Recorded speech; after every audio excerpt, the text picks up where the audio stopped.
Tony here with the Jeep Talk Show, and this is our interview episode. We have interviews every Friday, and I certainly hope your Friday is going very well today.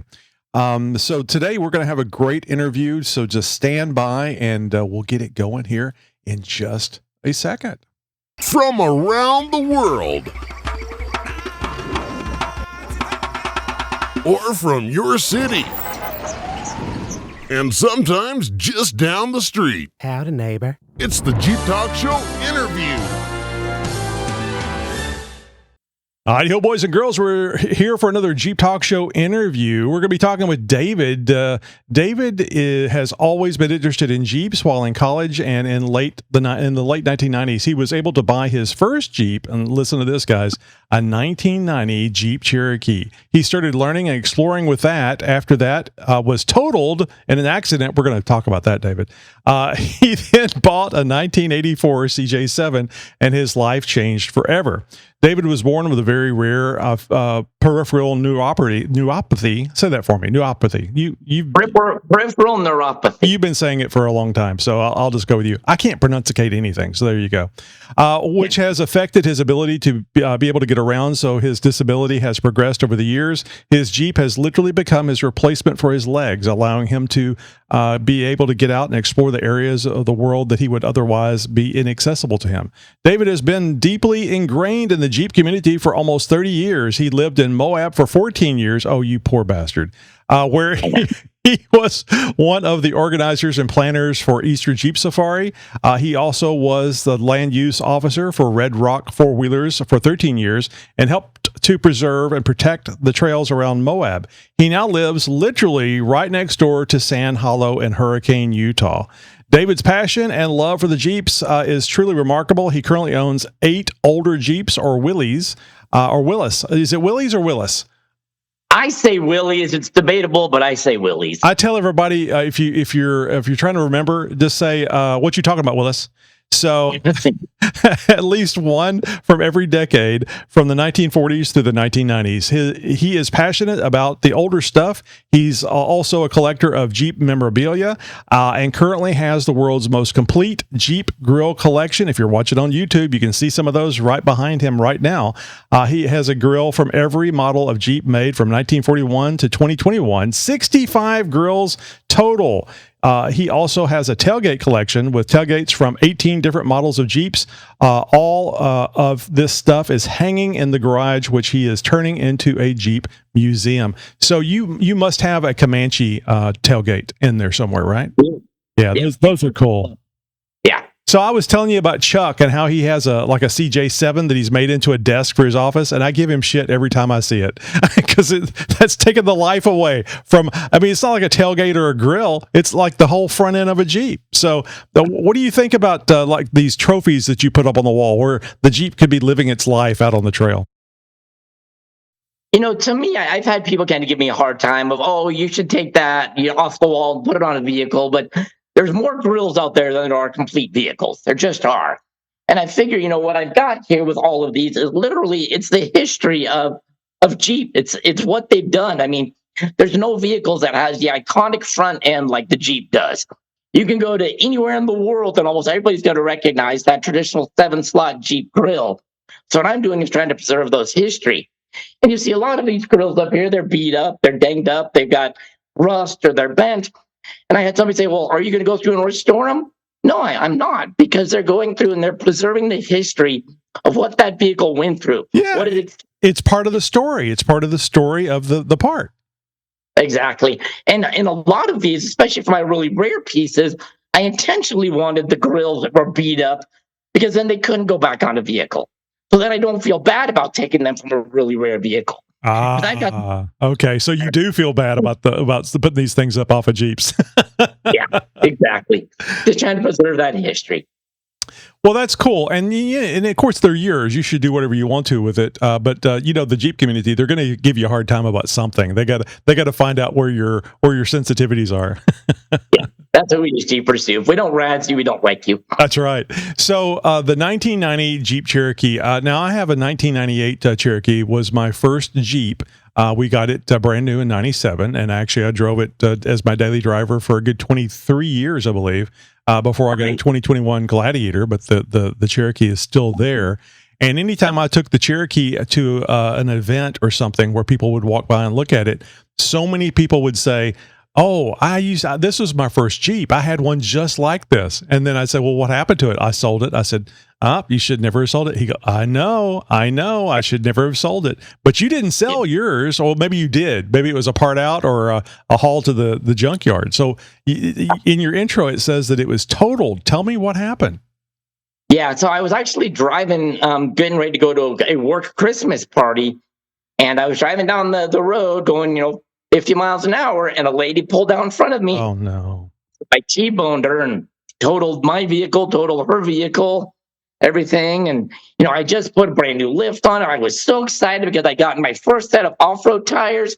They were a set of listen to this, Tony, 30 by 950. They were. Yeah, I was pretty badass at that point. I mean, this was back in 1998. Where 33-inch tires were huge. 35s were unheard of. Oh yeah. And so, yeah, I thought it was pretty cool with my 30-inch off-road tires. And so I ended up buying it back and then sold it to somebody else who said he was going to put it on a frame rack and try to get it fixed back up. And I don't know if that ever happened, but I took that money and I bought my CJ7, which I've now had for over 25 years. So from the intro, it seems like that you very much like the CJ7 more so than the Cherokee. And I would assume not just because it was totaled, but because there was something about it that really spoke to you. Yeah, and I talked a little bit about this, I think, in my intro, but I actually just finished writing a book that I just published on Amazon this week. And in that, I talk about kind of my story of how I fell in love with the Jeep. And I remember when I was a little boy, I had a paper route. And I was going around to this apartment complex. This would have been probably about 1985. And I remember coming around a corner and seeing this CJ7, which at that point would have been a brand new Jeep. It was that chocolate brown color. And I know now that it was a Renegade because it had the yellow, pin. A proper Renegade, not one of the new ones. Right. I just remember there was something innate about that vehicle that I just thought, that's the vehicle that I want when I get older. And I just fell in love with that idea of a CJ7. And then funny enough, about 10 years later, my dad became an office manager at a Jeep dealership. And so, that was when the YJ came out and everybody was making fun of that, square headlighted bastard and blah, blah, blah, blah. And then the TJ got introduced in 96, which is right about the time I was looking at getting a vehicle. So I was really trying to convince my parents to help me get a TJ, and they wouldn't put out that much money. And so we ended up getting this Cherokee, which was better than nothing. And then when that got totaled and I got some good insurance money, I finally used that to buy my CJ7 that I'd wanted since I was a little kid. Yeah. So I think I've been interested in Jeeps, as I think most people are. Maybe not buying one, but they find them interesting. And also, too, the military history behind them. But anyway, right. I got interested in getting a Jeep. I think I was 17 or 18 years old, which in retrospect, it would have been a CJ, probably a CJ7, because it was around 78, I think, when I was just checking into it. And they were very expensive as far as to other vehicles. And then I checked I actually went as far as checking what insurance would cost. And it was going to cost me $75 a month for insurance. And that was way more than what I could afford. So that kind of squashed my Jeep ambitions. So I didn't get back to it until like 97, I think, where I went and looked at a TJ. But I actually was picking all the right stuff. Standard transmission. I think it had the Dana 30 front, Dana 44 rear. I don't know for sure. Maybe it was a 35. I hope to God not. But anyway, it was. Right. I took the wife up there to get her to show it to her instead of just driving home with it. And we saw the Cherokee, bright red 4-door Cherokee. Our girls were 3 and 4 years old, so we loved the color of the Cherokee. And I said, well, let's just get that one. That way we have a place where the girls can ride the back, and it'll just be easier. We can always get a TJ later. And we didn't get a TJ for a long time.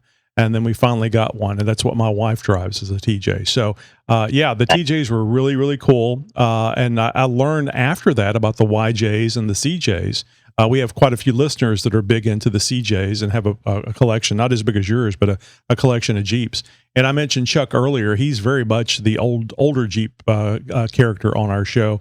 And even though he's much younger than I am, and he has a large collection of flat fenders and so on and so forth at his ranch in Kansas. So yeah, he'll be really excited about this interview. Good. All right, so that's really cool though too. So let me ask you about this genetic disorder that you have. So you were doing a paper route. How were you able to do the paper route? Was it the disease had not progressed as far, or? Right. So basically, it's a slowly degenerative disorder because as the nerves get more damaged, they're able to function less and less as you get older. Because in our body, nerves are weird. They're one of the only cells in our body that doesn't regenerate. Right. Once a nerve is damaged, it doesn't fix itself, which is why spinal cord injuries and neuropathy is such a major thing, because there's no getting better from that, really. And so when I was younger, I was able to walk around. I was able to ride a bike. I could never run. I could never jump. I could never do a lot of those type of things, but I could walk around pretty well. I mean, I walked strangely. Oftentimes I was accused of being drunk or something like that because I would kind of wander as I walked. Right. Yeah, what I would do back then is, instead of riding a bike, is I actually had a little red wagon.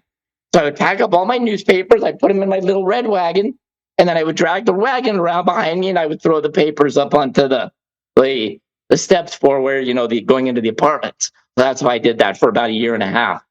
That's really cool. I actually did a paper route with my mom, but we were driving around in a 65 red Mustang throwing papers. But I was just thinking, this is something that a lot of kids are not going to have the ability to do because newspapers just aren't a thing anymore.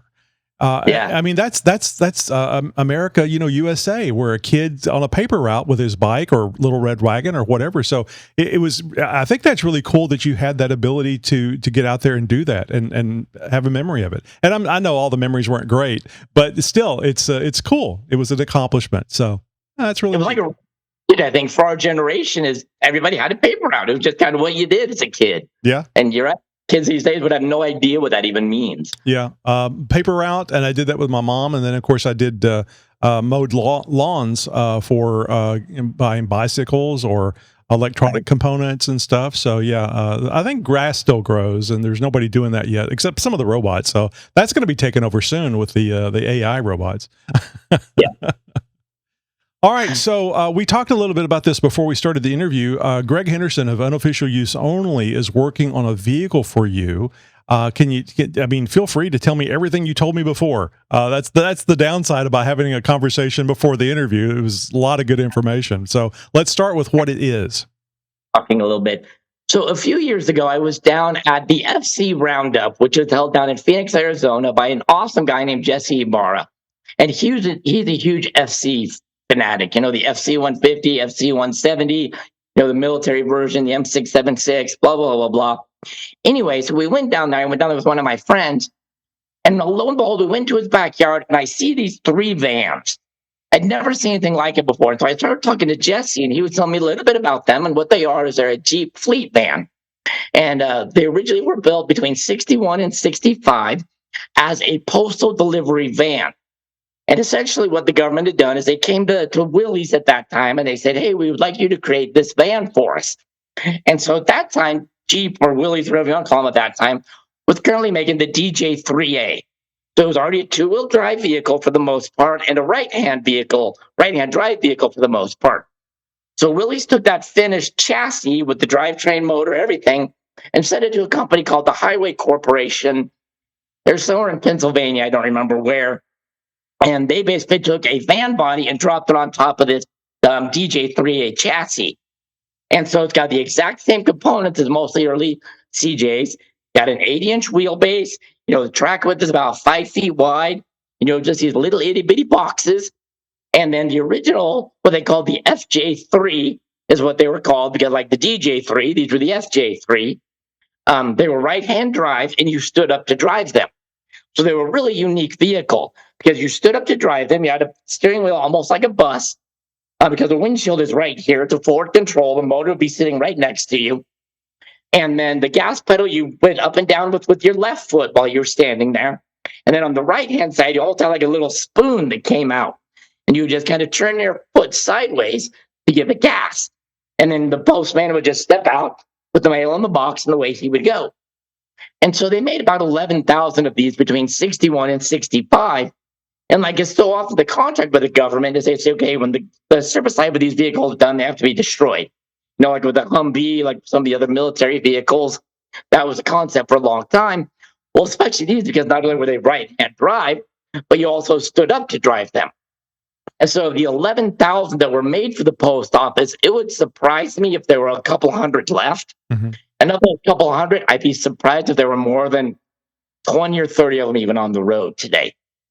And so, long story short, which you'll find, Tony, I'm not very good at, but I was able to talk Jesse out of one of these fleet vans with the idea of making it into a handicap conversion van for me. He'd already swapped the motor, the transmission, so it wasn't original. So I didn't feel bad cutting up an original. And then I got talking to Greg, who I've known for years and years and years, you know, from Jeep Sparring and some other things. And he came up with this great idea because he had a connection with Roxor.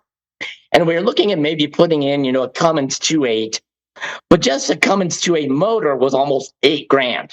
Wow. No transmission, no axles, no frame, no anything, just the motor. And through Greg's connections, he was able to get me a really good deal on the entire Roxor, minus some of the things that I didn't need, like a windshield and a roll cage and seats and stuff like that, for about $11,000. And so Greg bought that Roxor, took the body off it, took my body off my old chassis, literally had to cut down that Roxor body 16 inches, or the frame, excuse me. Wow. I think they are a 98-inch wheelbase, 97-inch wheelbase, and we had to make it right about 80 inches. Mm-hmm. So we cut 16 inches out of that Roxor frame to be able to drop my fleet van body down on it. So Greg finished all that work up just a little while ago. And then just last weekend, we shipped out here to Utah to one of my buddies that owns a mobility company. And he's going to be putting in the ramp. He's going to be getting the seats so that'll work for me, getting the whole interior finished. And then when that's done, we're going to get it painted. And then the hope is that we'll be able to enter it into SEMA, into the Battle of the Builders this year, because it's such a unique build and a unique vehicle. I was very impressed with just the size of the thing because it's tiny. And I was thinking, and I had never seen it before. I told you I saw it in a Zoom meeting because we do roundtables, and Greg will join us, and he'll be working on his stuff. And then you got to ask him questions about what the hell's that, Greg? Is that a Jeep? All kinds of stuff. And so I think that's a great idea, and I'm sure it would garner a lot of attention at SEMA. So, unless you want to keep it a secret, what kind of paint color are you going to go with? Because I gave Greg several suggestions. Yeah, so I've always been a green fan. My Jeep has been green with a bright yellow roll cage for years. So green has always kind of been my go-to choice. So I'm actually going with a 2018 Mojito. Very nice. Very nice. Yeah. So for the windshield and stuff, is that something that needed to be replaced? And I would imagine that's kind of hard to find.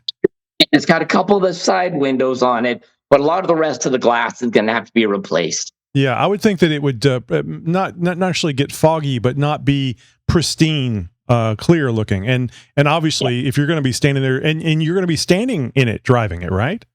Sitting down. So we're converting it into a left-hand drive. Before I got it, it was in the process of being made into left-hand.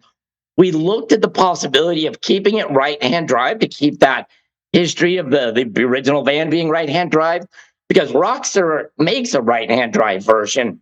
But at that time, it was right when all of the COVID crap was going on, and it was so hard to get parts. And we would have had to have gotten a new intake manifold, a new exhaust manifold, moved the steering, of course, all over to make it right-hand drive, repositioned the turbo, and a couple other things. And Greg's like, if we order these parts, it may take a year to get them in, if we even get them in. Right. And so at that point, it was easier to just make it left-hand drive, and I will have a seat that'll be in it. We'll probably take something like a Sprinter van seat that'll pivot, 360 degrees. Yes. In it, and then pivot around and get in position to be able to then drive it. So I don't know what it's called, but it's really cool because it's on tracks. I saw a picture, I think it was on your Instagram, where Yep. you're on a tracked vehicle type thing where it's a one person thing. Although I guess you could take passengers, but you were standing straight up in that.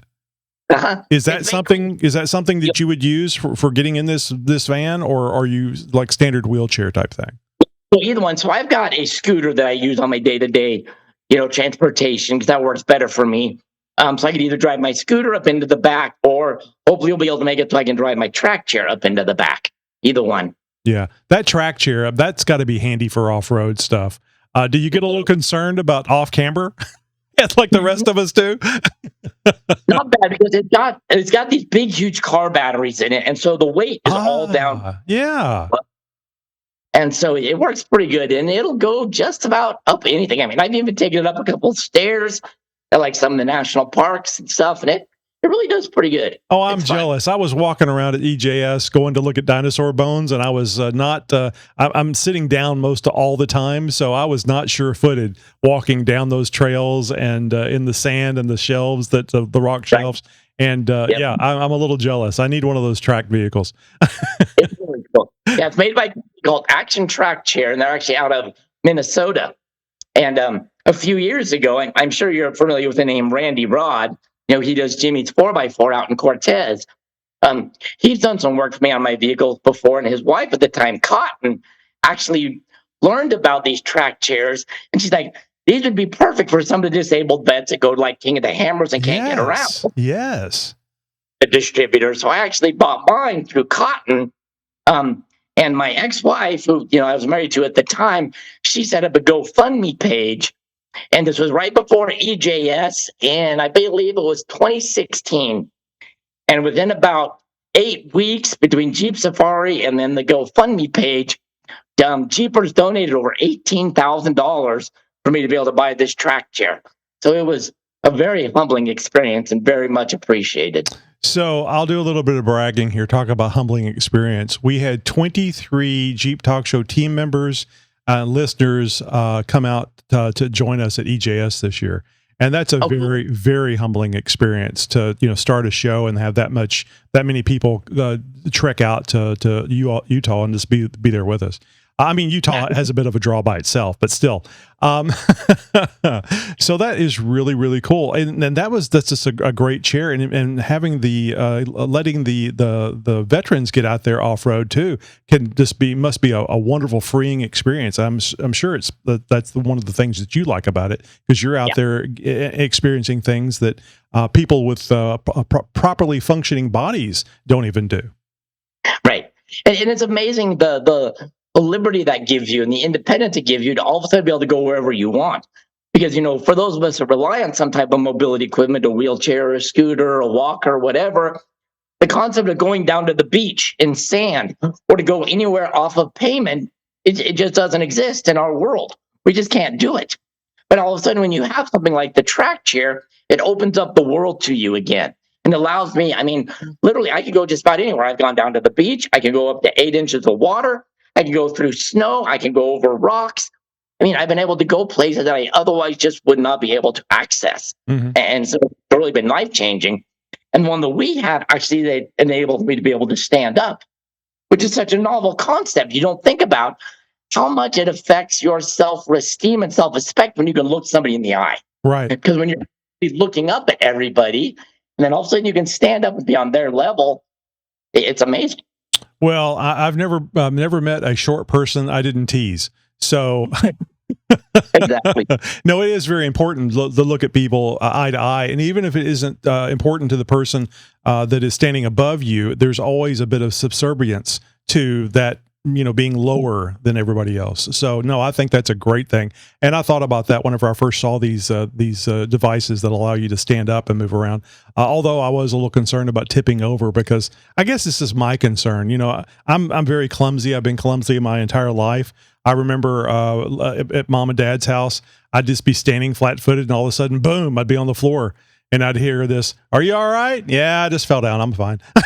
Don't know why. Just, and just not having the ability to easily get up on my own would be terrifying. It is. It really is. And I found as I've gotten older, the ground is not nearly as soft as it used to be. God, yes. I don't bounce as well as I used to. So yeah, I do my best not to be on the ground unless I can help it. Yeah, yeah. Well, I mean, you've had a long time to learn how to handle this stuff and work Right. through it. So, but like I told you before we started, just an amazing thing that you're just out there going and doing. And I'll mention this for the audience. I think one of the things we're here for is to learn how to handle fear, and that's what you've done. That's what I try to do. And that's what everybody should do is handle that fear, work through it. Don't over exaggerate the situation. Everybody seems to go very negative, like bad things can happen. And I was like my wife. I wanted her to go to EJS with me this year. I went for the first time last year, and she was so concerned because she doesn't like heights. And we actually got there. It was my fault. We were going to Long Canyon. That's a nice, safe place to take somebody. Right. There's not much that can go wrong there, or the appearance of going wrong. And I got lost, and we came up Schaefer's Trail, and she was not a happy camper. I thought it was just amazing being able to see the little trail and the 1/8-inch wide Jeeps on that trail that we had come up. And then she actually saw one of the Jeeps up on the switchbacks, and she goes, "Are we going up there?" I'd never been there before. I didn't know. I said, I don't know. We could be. That's fun. And even better, it started snowing while we were up there. When I first moved to Moab, I had a job where I was a tour driver, and I actually went up Schaefer Trail every single day. Mm-hmm. I would go up Schaefer Trail and down Long Canyon, driving a 9-passenger Ford Excursion. Oh my And God. I mean, every time you'd have to pass somebody on the way up. Yeah. So I probably went up Schaefer Trail hundreds of times, and oh yeah, love it. But it's one of those things. I remember the first time I saw it, I'm like, that's a dead end. There is no way there's a road that goes to the top of that canyon. Yeah. And then you just start zipping your way up, and it climbs 1,200 feet in about a mile. Okay, good. I knew that it was over 1,000, but I was actually saying maybe 2,000 feet because it's so high. It's wonderful. It was so cool, and the view was as you can imagine, as you know, is wonderful. I highly recommend it. Just don't take somebody that's afraid of heights. The wounds in my arm are still the fingernails in my arm are still healing. When I'd be driving, I'd have some people literally that would be sitting in the excursion, and as I go around each switchback, they move over to the other side of the vehicle, so they could always be on the inside, away from the edge. My wife would say, she goes, get away from the edge. You're too close to the edge. And I was trying to get her before she could get a good shot, because even though she was scared, she was still working the camera for video. But she just wouldn't look at the camera. She couldn't look down. So I told her, I said, if you want to, get in the back seat behind me. You'd be further away from the edge. And she started laughing because it's ridiculous. If you're going over, it doesn't matter what side of the vehicle you're on. It does.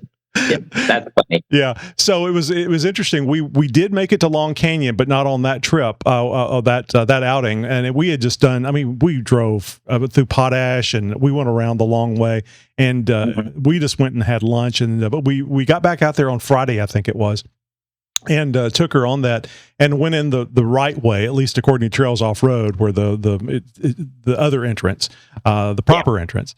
And we're going down, and they have I wouldn't call it a switchback, but it's kind of a narrow trail, and you have to go down a distance.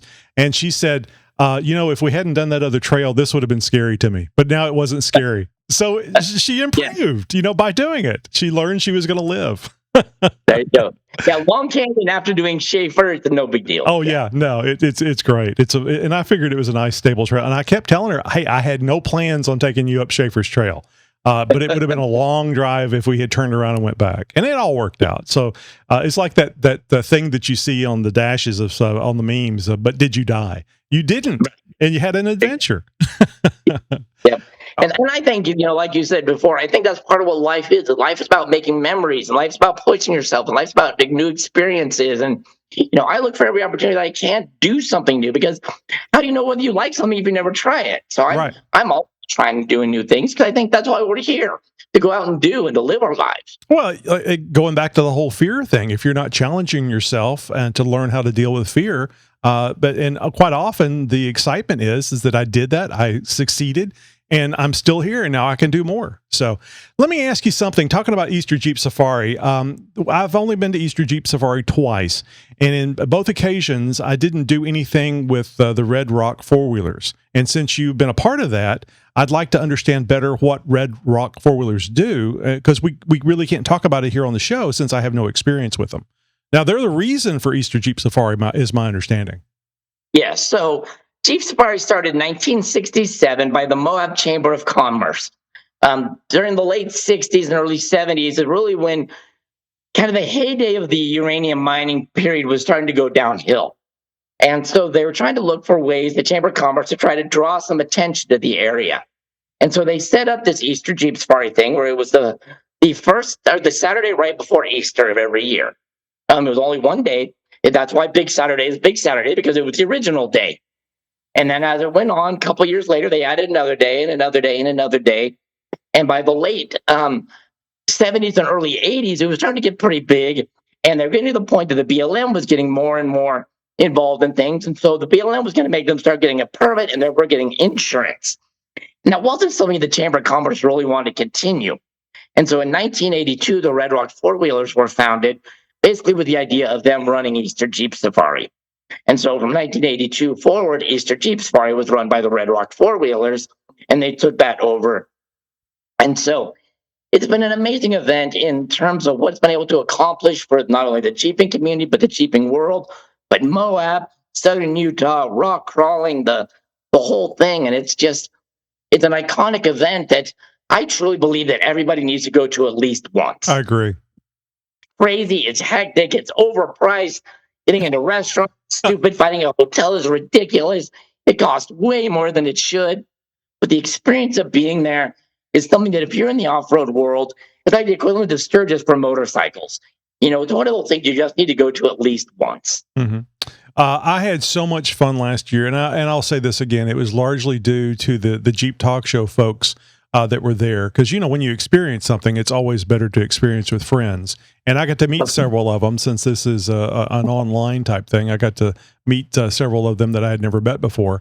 And then this year it was even more people. We talked about it on the show since last Easter Jeep Safari, because we wanted more people there, and it worked out. But it was so much fun, and we were taking up a couple of tables at the Moab Diner every morning with the Jeep Talk Show crew. And we went. I think we went every day to the Moab Diner. I was there from Sunday. My wife and I were there from Sunday afternoon through Saturday morning.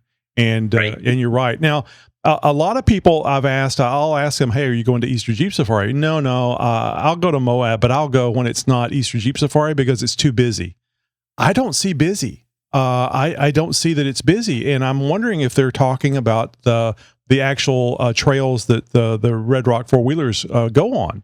I don't know if there's a limit to how many Jeeps they have in each trip, but I could see how that might, especially with the cameras and the stopping and the pictures and all that stuff. It could be very long on a trail. Yeah, so with Jeep Safari, they have about 35-ish guided trails that they offer. They don't all go out every single day, but every day there's probably at least 15 trails. And then Big Saturday, there's probably almost 30 of the trails that go out. And based upon how difficult the trail is, usually the limit is a maximum of 40 vehicles, or the harder it gets, like if you get up to like doing Pritchett Canyon, you could drop it down to maybe have a limit of only like 10 or 15 or 20 vehicles, depending upon how many the trail leader is comfortable with. My biggest trail that I ever guided was I had 44 vehicles that I took through Steel Bender one year. And that's where you really rely on your gunners, your mid gunners, your tail gunners, CB communication to keep everybody moving and going through, because it's a lot of work. But, so you got these trails you got to deal with. They're the official trails. And then you got other people that are running other trails, and then when I was actually the land use officer was when we actually got our permit to be able to have exclusive use. So there's 7 trails in Moab that we have exclusive use of that only Red Rock four-wheeler trail participants can go on during the day. And then there's 3 other trails that are only one way. So that way you don't have to worry about running into people going the other direction, try to mitigate damage and passing and traffic issues and some things like that have helped try to make the experience better for the paid participants. Now, if you want to go and not be involved with the Red Rock four-wheelers, Just get the magazine and look and see what trails are doing what day, and don't do those trails that day. Or go out and do some of the more scenic trails. Moab is so big and so expansive. Even during the busiest time of the year, you can always go out and find seclusion if that's what you're looking for. Mhm. I mean, you could go out on Hell's Revenge and run into 500 vehicles, or you could go out somewhere by, off the Gemini Bridges Road and see nobody all weekend. It just depends on what you're looking for and what experience you're wanting.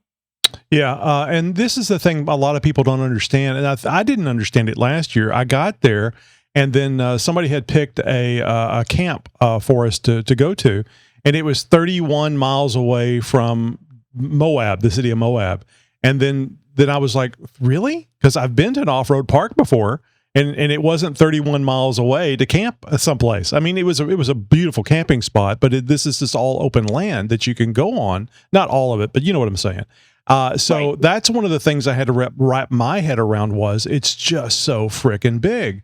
And here in Texas, we don't have land like that available. Most of Texas is fenced. I was surprised to find out. So when people say, when you hear people say it, no, I don't like to go to EJS because it's crowded. It's really not, and it's just like David said. It depends on where you go, and if you want to. I like seeing the other Jeeps. I like seeing the other Jeeps go off road. And I remember I didn't do Hell's Revenge this year, but last year Hell's Revenge was pretty busy. So I see what you mean, but it's really close to the Moab City. Maybe it's even in the Moab City, but it's very close by. I was surprised how close that was. Uh-huh. Yeah, so it really depends on the experience that you want. For me, if you're going to go to Jeep Safari, part of the reason you go is to deal with all the crowds, to see the cool things, to go to the vendor show, to run into the different people, to experience that camaraderie, that it's not just going Jeeping. Right. If you just want to go Jeeping, yeah, there's a lot of other times you can go that it's not going to be as busy, it's not going to be as expensive, it's not going to be as crowded. But if you go to Jeep Safari, you're going for the Jeep Safari experience. Mm-hmm. I think that's kind of the big draw of that week is what it is and what it is for the sport. Right. So do you do any other Jeep events during the year? I do. So actually, the reason that I live out here in Hurricane, which, just side note, it's spelled hurricane, but they pronounce it hurricane because it was originally founded by the Welsh. So if you hear people say hurricane, that's what we're talking about is Hurricane, Utah. We pronounce it hurricane. But so the reason I live out here is in 2016, there was a new event out here that was started called Trail Hero. And I came out to do it, and it's actually the guy that's founded it is Little Rich Klein, who's been in the off-roading scene forever. His dad, Big Rich Klein, has been the guy in charge of We Rock for 20 years. So they've got family history in this. So he started up this big event out here that really has incorporated a lot of the off-road scene. It's open to side-by-sides, ATVs, full-size Jeeps, buggies, whatever you want. And so I came out here in 2016 for the first Trail Hero and just fell in love with the area. Because out here, we've got a huge area. It's about 65,000 acres that's open to cross-country travel. And so we have the opportunity to be able to go out and make new trails, to make new obstacles, to be able to challenge our vehicles as the technology is getting better and vehicles and drivers are getting better. We're able to do more and harder things. Like in Moab, they have a 1 to 10 scale, and they've only got one trail that's I don't even know if Bridget's a 9 or if it's still an 8. But, basically they don't have anything really in terms of Jeeps right harder than about an 8 or a 9. Out here, we rate our trails up to a 15 because things out here are that much more difficult. 15 is a trail that's never been completed by anybody. Wow. As soon as a driver completes it, it becomes a 14. As soon as 3 drivers complete it, it becomes a 13.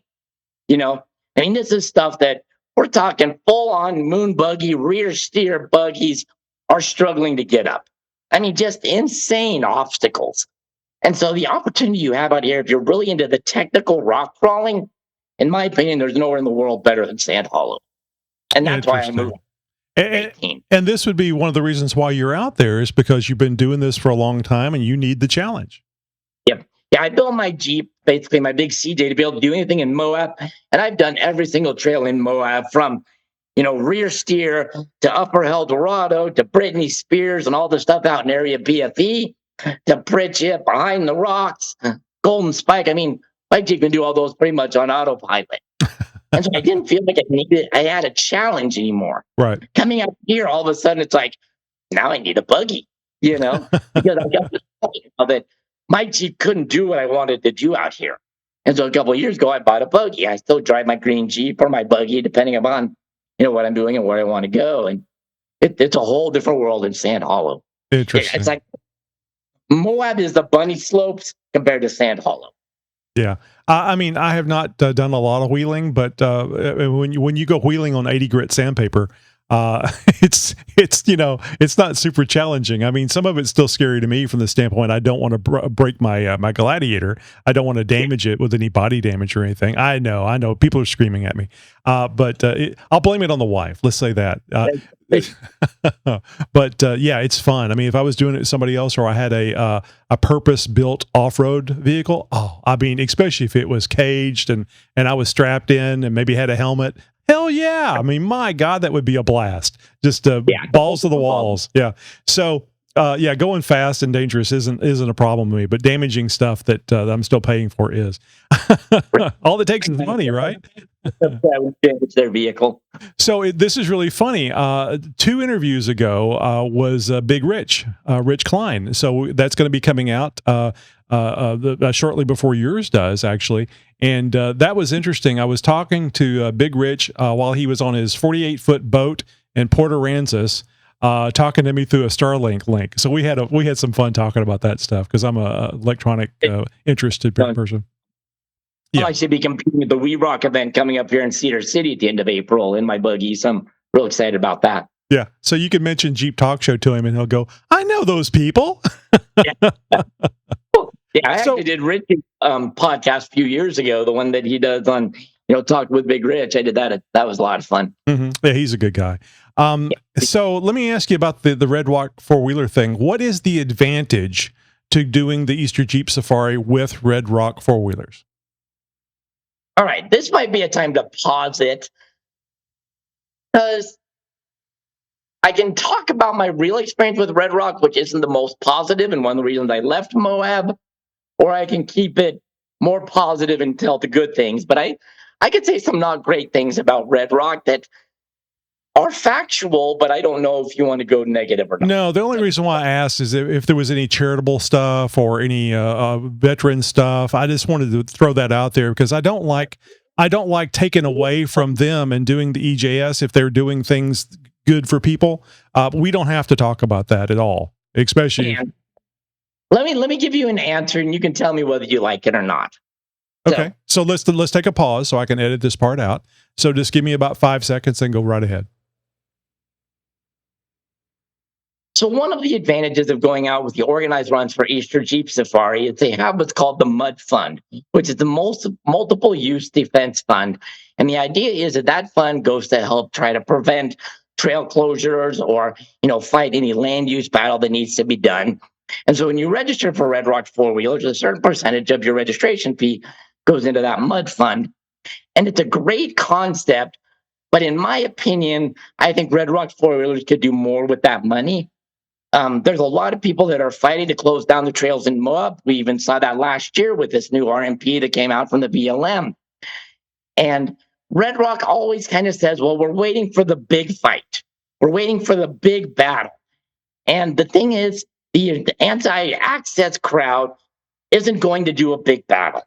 They're nickeling and diming us to death because they'll take 10 miles this year and 20 miles next year and 50 miles the year after that. They're not going to go after 1,000 miles in 1 year. They know that that's not going to work.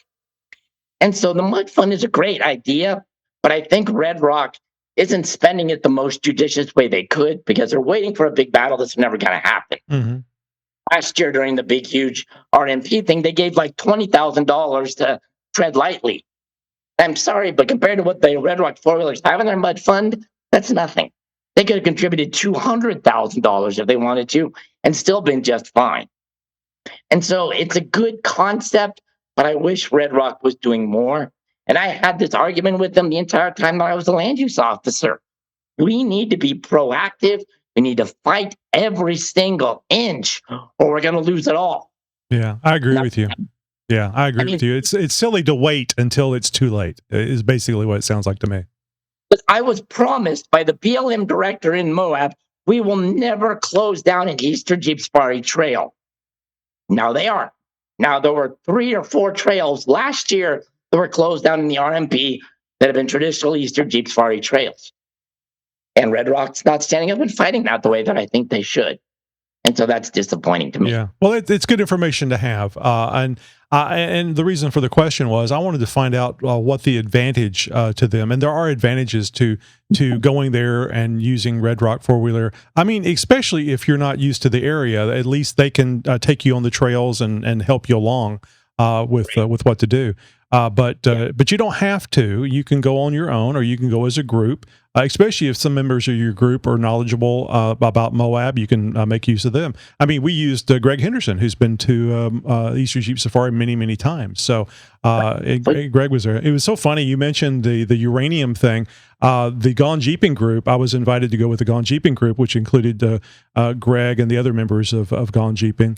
And we actually went to an old uranium mine. I think it was out Gemini Trails or something that you were mentioning. I need to find out exactly where that was for the show, and the video I'll be putting up on YouTube. But it was a lot of fun. Greg actually climbed down a crack in the soil there and was digging out petrified wood. And he threw up a rock, and as he was throwing it up, he says, "That's uranium ore." And it's like this guy caught it, and he says, "How do you know?" He says, "It's heavy." So it was very interesting getting out of the Jeeps and being at that old abandoned mine and actually digging around in the soil. So there's so many things you can do at Moab, and of course, seeing the dinosaur bones, the dinosaur footprints. And many of the members of the Jeep Talk Show group were out at the Tread Lightly event on Monday, early Monday morning to build fences and stuff. So it's a lot of fun. I really encourage everybody to go. I'm assuming you weren't at EJS this year. I've not been back to Jeep Safari since 2018. A lot because of kind of some of my personal reasons, and I've kind of been there, done that. Right. You know, there's not a trail out there I haven't done 100 times. You know, and so I've thought about going out for the camaraderie and the people and the vendor show and stuff like that, but it's hard to justify the expense of paying, $5,000 to stay at a hotel for a week because, unfortunately, as my disability is progressing, camping's not a very feasible option for me. And so the cost versus the benefit to me just right now isn't worth it. Well, and this is purely for me, so I'm not worried about you. I would like for you to come out so I can see that van once it's done, and to meet you, of course. But that van, I think, I'll take it there. But my counter to that is, come on for Trail Heroes. Yeah. Well, I just have a Gladiator with a 2-inch lift, so I'd be in the parking lot.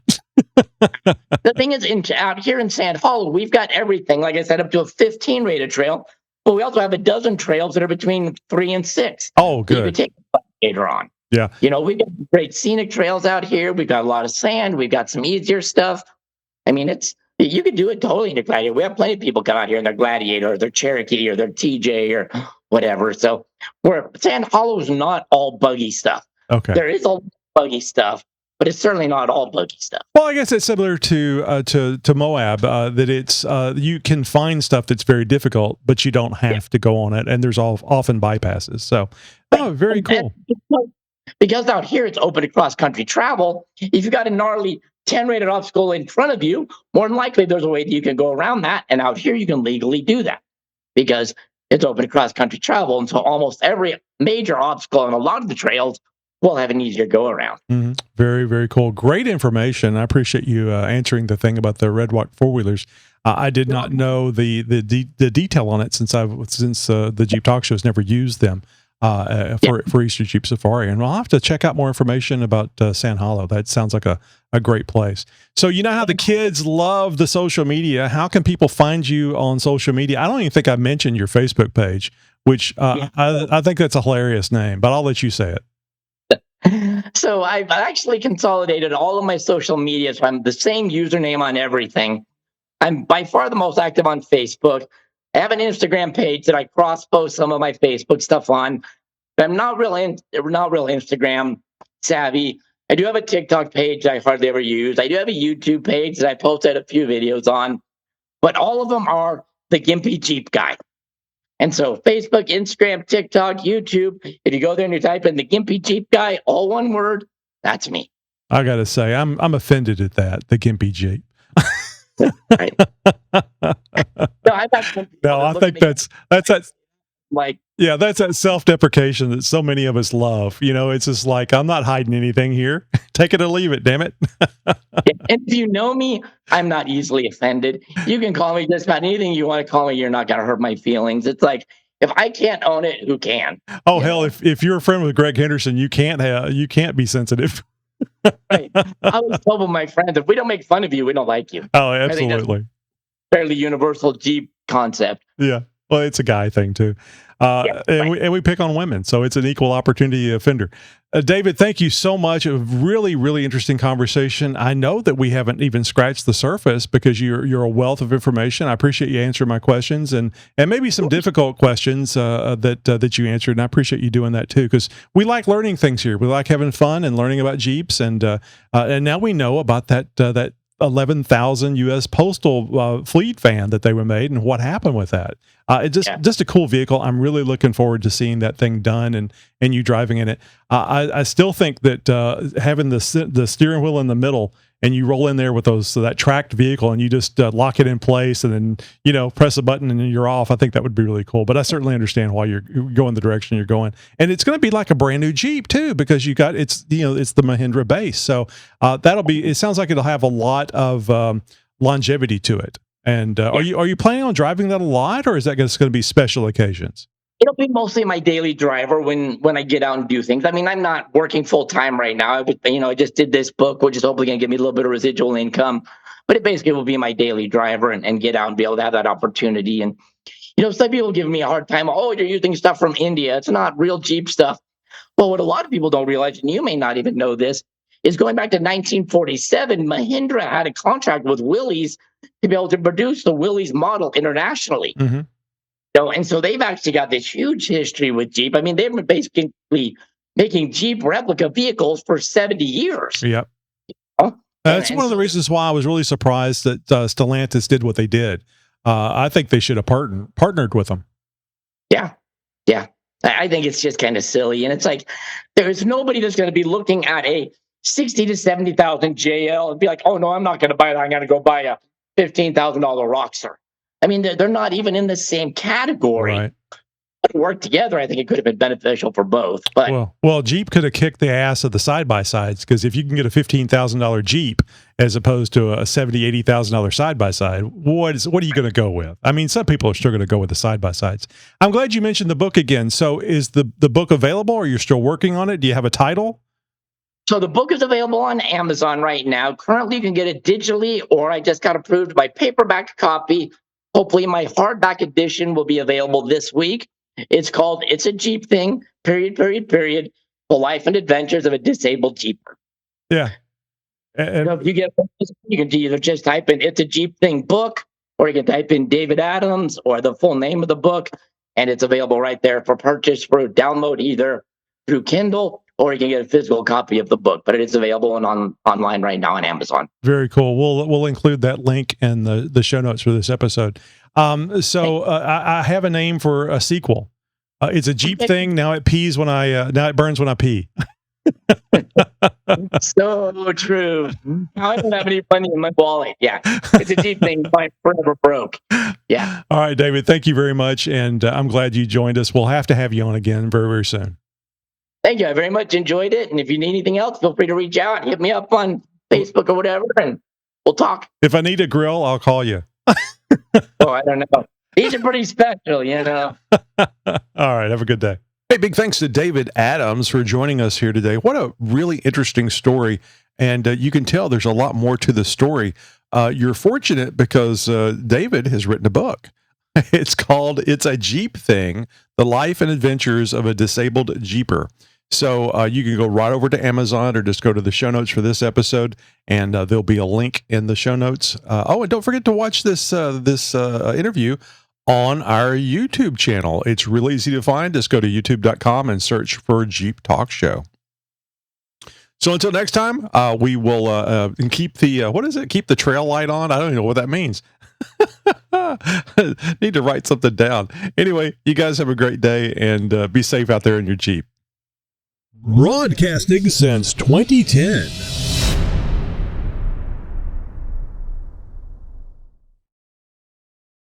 You're my friend. You're my new friend.